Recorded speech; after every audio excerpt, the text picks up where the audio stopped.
प्रभु यीशु मसीह के मधुर और मीठे नाम में आज दिनांक 2 अगस्त दिन मंगलवार को हम आप सब अपन के श्रोताओं का हार्दिक स्वागत करते हैं। आज के दिन के लिए वचन लिया गया है उत्पत्ति की पुस्तक उसका 2 अध्याय 19 पद। वचन कहता है, और यहोवा परमेश्वर भूमि में से सब जाति के बनेले पशुओं और आकाश के सब भांति के पक्षियों को रचकर आदम के पास ले आया कि देखे कि वह उनका क्या क्या नाम रखता है। और जिस जिस जीवित प्राणी का जो जो नाम आदम ने रखा वही उसका नाम हो गया।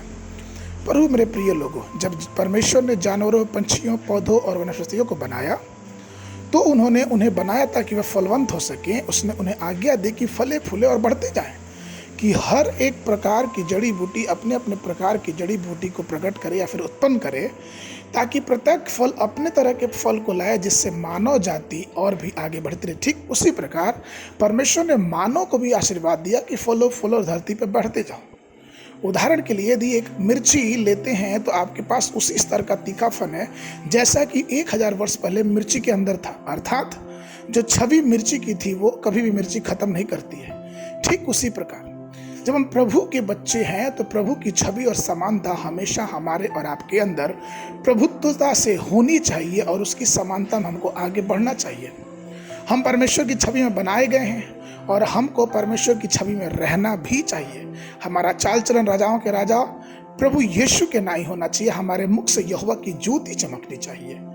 भेड़ का बच्चा भेड़ की तरफ उदकता है, हाथी का बच्चा हाथी की तरह चलता है और शेर का बच्चा शेर के समान उछलता है।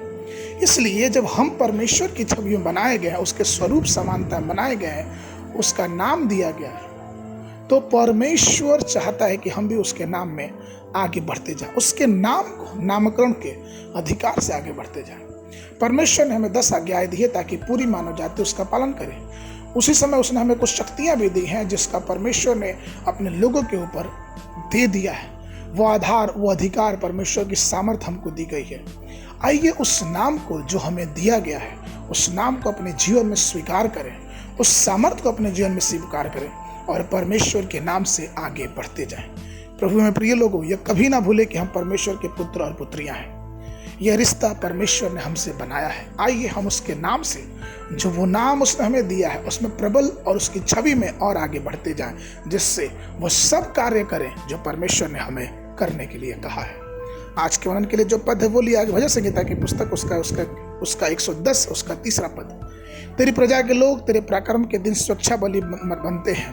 तेरे जवान लोग पवित्रता से शोभमान और भोर के गर्भ से जन्मी हुई ओस के समान तेरे पास है। बाइबल अध्ययन के लिए सुबह के समय भजन संहिता की पुस्तक उसका 60, 61, 62 अध्याय। संध्या के समय रोमियो की पुस्तक उसका 5 अध्याय। परमेश्वर आप सबको आशीष दे।